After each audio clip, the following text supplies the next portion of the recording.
아버지, 기도의 자리로 우리를 초청하시고 하나님 또 우리에게 기회를 주시니 감사드립니다. 아버지, 순종하는 마음으로 섰습니다.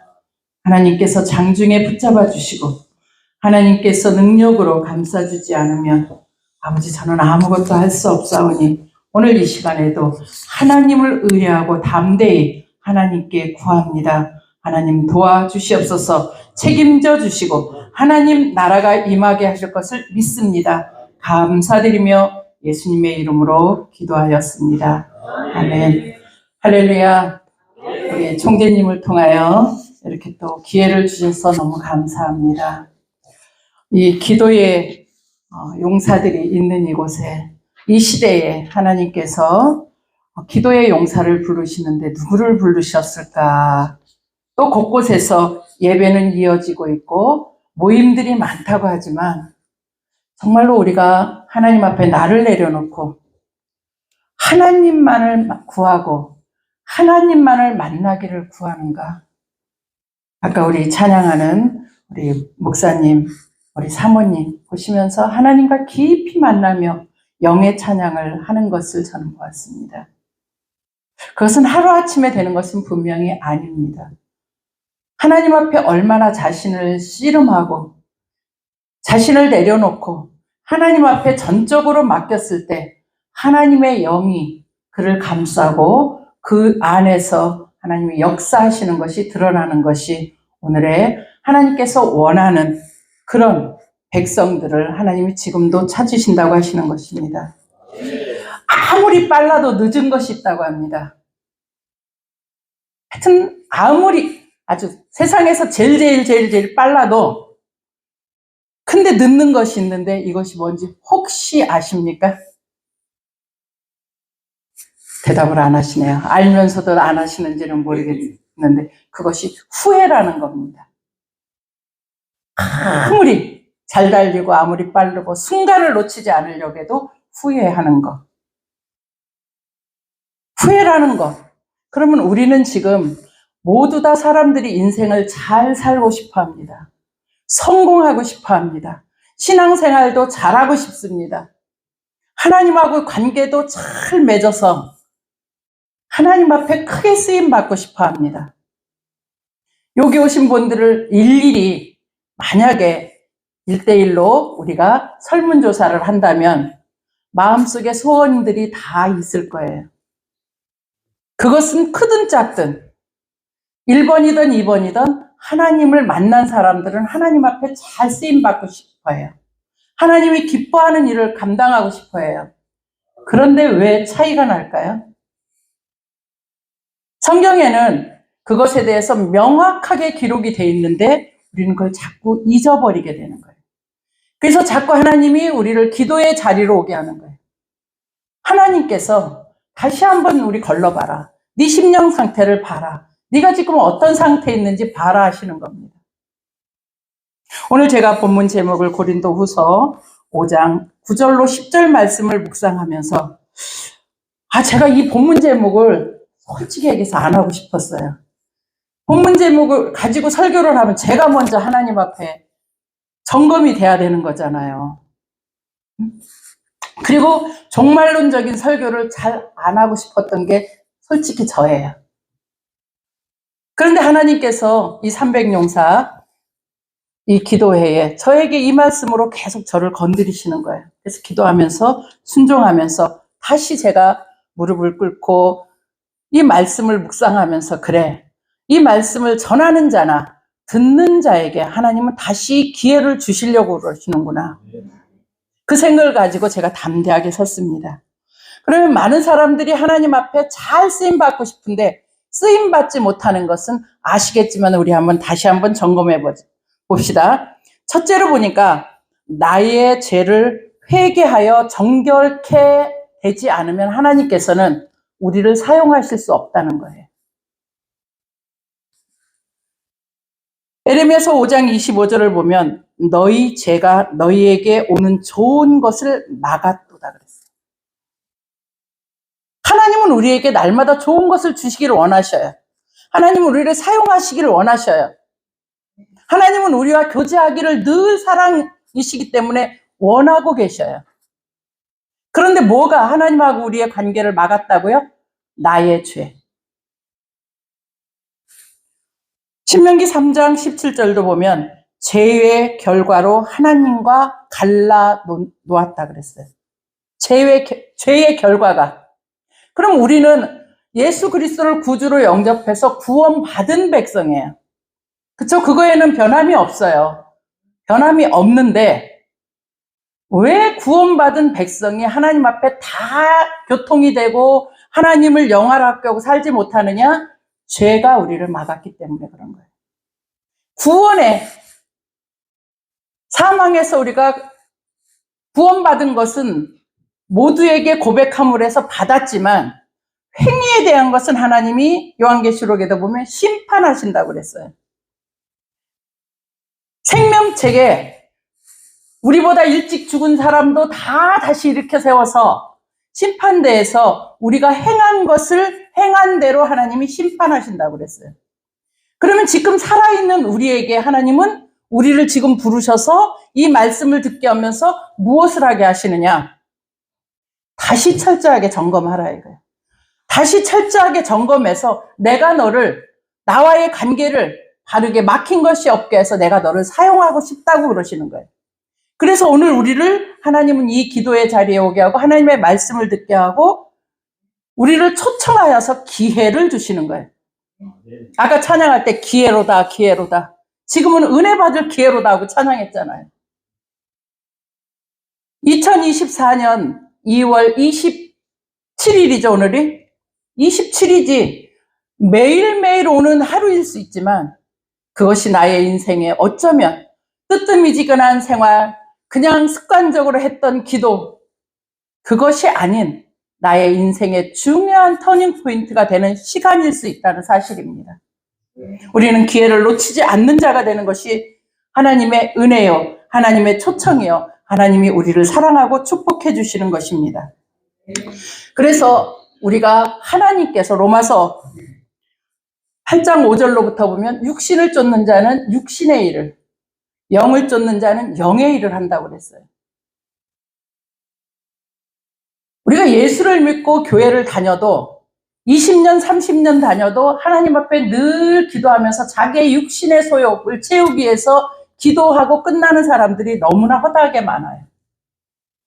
그런데 우리 목회자들이, 여기는 거의 제가 알기로 목회자들이실 걸로 알고 있어요. 다는 아니어도.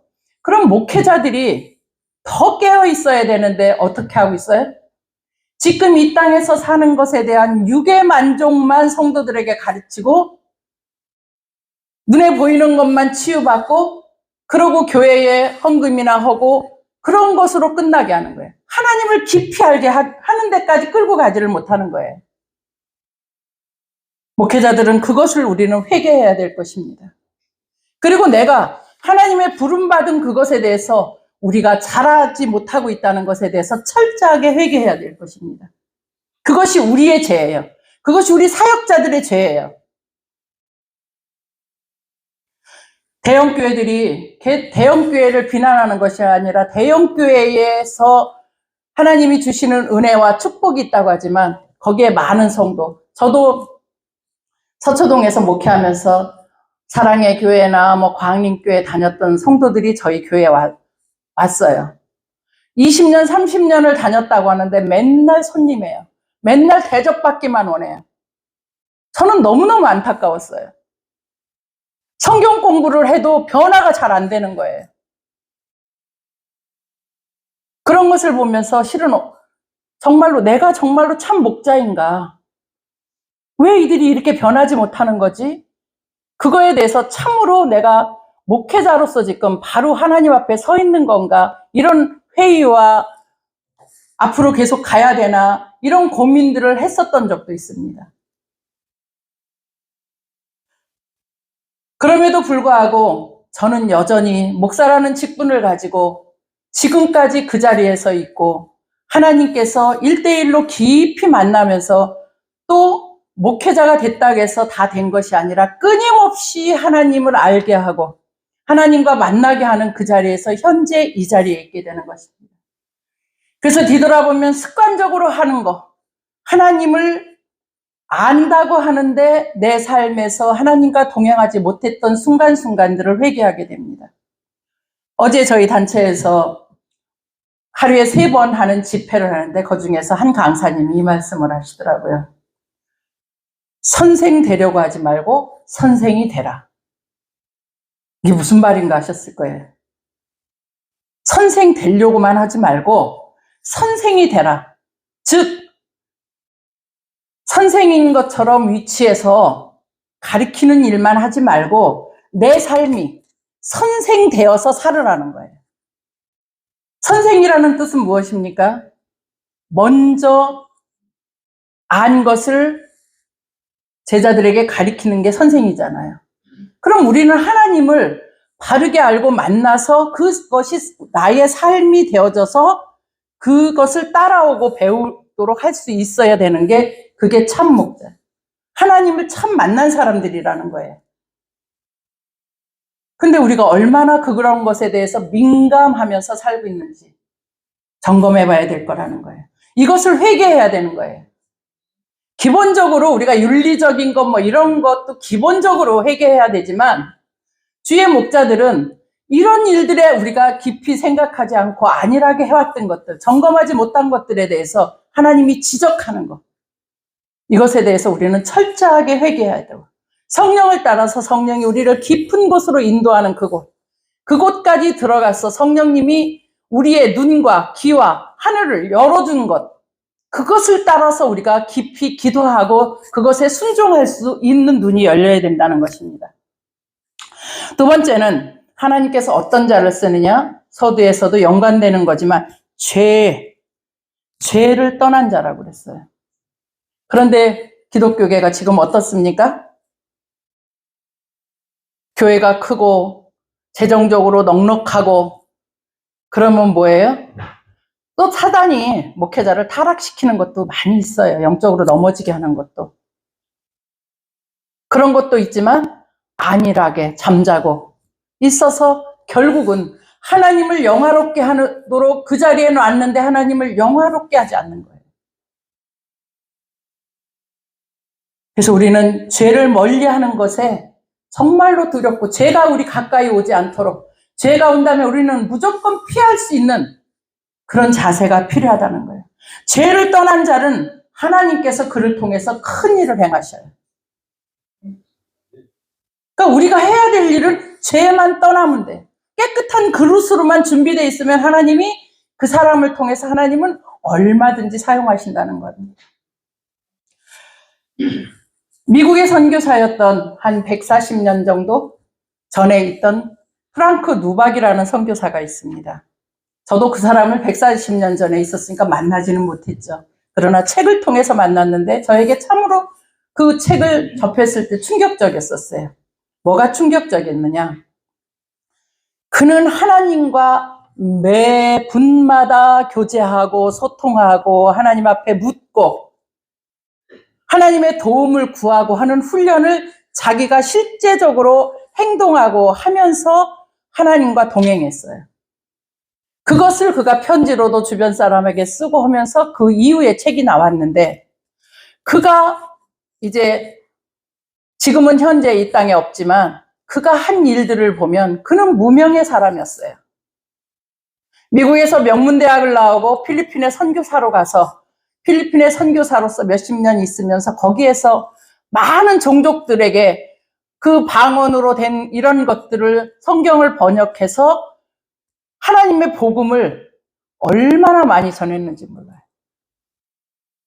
그래서 그는 어떤 대통령의 직함이나 이런 것도 하나도 받지 않았는데 그가 역사상 그 민간인으로서 그 외교관 역할을 얼마나 많이 했는지 모른답니다. 누구의 은혜로요? 하나님의 능력으로. 그래서 미국에 그 유명한 사람들의 우표가 나오는데 민간인으로서는 프랑크 루박이 그 미국의 우표에 나올 정도로 그런 유명한 사람입니다. 그가 우표에 나와서 유명한 것이 아니라 그의 삶이 하나님과 매 순간 동행했다는 거예요. 하나님이 나의 생각과 나의 행동을 날마다 이렇게 지금 지켜보고 있다고 생각하면 우리는 함부로 행동할 수 없을 것입니다. 저희는 할 수 있다면 이런 의식, 이런 행동, 이런 시도를 하실 수 있으면 저는 하시기를 부탁을 드려요. 우리가 무릎 꿇고 기도하는 시간도 필요하지만 정말로 우리의 삶 가운데서 일상적인 일에서도 하나님 앞에 매 순간 하나님께 묻고 하나님의 도움을 구하고 한다면 24시간 하나님과 동행하는 삶을 살게 되는 것입니다. 하나님이 원하는 것이 그것이에요.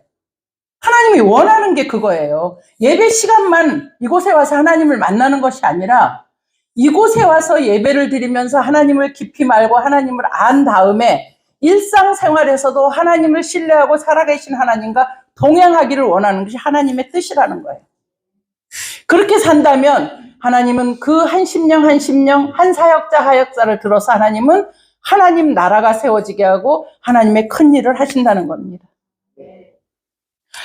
300용사를 왜 이 시대에 부르셨다고 제가 질문을 해도 다 아실 거예요. 여기에 총재님 억지로 부르신 분 계세요? 없죠? 바로 그거예요. 성령이 우리를 간섭해서 이곳에 오도록 했다는 거예요. 저도 역시 그래요. 저도 여기 자주 오지는 못했지만 우리 총재님을 알고 나서 하여튼 뒤에서 여기에 관심을 가지고 기도하게 하시더라고요. 뉴욕에 갔는데 하나님이 이상하게 잠도 안 재고 기도하게 하더라니까. 성령께서 그렇게 하시는 거예요. 그게 하나님의 사람들이고 하나님의 터치 속에 매 순간 사는 사람들인 거예요. 저요, 여기 설교 원교 가지고 왔어요. 근데 하나님 이거 하나도 못 보게 하잖아요. 자랑하려고 하는 게 아니고 하나님은 하나님께서 하나님을 철저하게 의뢰하는 자를 통해서 하나님이 지금도 우리에게 전하는 자나 듣는 자에게 하나님은 일하고 계시다는 사실입니다. 분명히 우리에게는 심판이 기다리고 있습니다. 제가 얘기했죠. 아무리 빨라도 늦은 것이 후회라고 했습니다. 오늘 우리에게 주신 이 기회, 오늘 우리에게 주신 이 기회는 하나님을 깊이 만나는 것에 모든 것 다 전심으로 땀을 흘려가면서 매달려가면서 나의 먹을 것, 입을 것을 구하는 것이 아니라 하나님을 찾고자 하고 구하는 자, 그 사람을 하나님은 의인이라고 하셨어요. 악인은 뭐냐? 하나님을 경외하지 않고 사는 자가 악인이에요. 하나님을 경외하지 않는다는 것은 자기 삶을 자기 마음대로 사는 거예요. 자기 마음대로.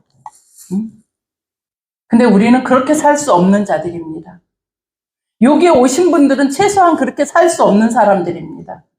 아니, 오늘 위성을 통해서 누군가 이 하나님의 말씀을 듣고 있는 사람은 그렇게 살 수 없는 자를 하나님이 부르신 거예요. 여러분 기대하시기 바랍니다. 하나님께 철저히 회개하고 성령을 통해서 내가 지금 기억나지 않는 것조차도 기도하는 중에 하나님이 나를 이끌어서 회개할 것을 회개한다면 깨끗한 그릇으로 만들어서 저를 사용하실 기회를 하나님이 주시다는 기대를 가지시기 바랍니다. 오늘 기도회가 뜨겁게 이어질 거라고 저는 기대합니다. 하나님께서 함께 하실 것입니다. 우리 총재님은 하나님의 그냥 도구예요. 도구. 총재님을 제가 낮추려고 그러는 게 아니라 철저하게 하나님 앞에 죽어지기 때문에 하나님이 그 일을 맡기는 거예요. 여기 부른 용사들도 똑같이 우리가 철저히 하나님 앞에 죽어질 때 하나님께서 마음껏 우리를 통해서 하나님 나라를 세우고 일하십니다. 하나님 심판대에 갈 때 우리가 후회함 없이 정말로 하나님과 동행하면서 잘 살았어. 내 인생을 뒤돌아봐도 잘 살았어. 하는 우리 300 기도용사가 되시길 주님의 이름으로 축원합니다. 기도하겠습니다. 사랑의 아버지 하나님 감사합니다. 부족한 자 하나님 장중에 붙잡아 주시고 하나님 나라를 세워주시니 감사합니다.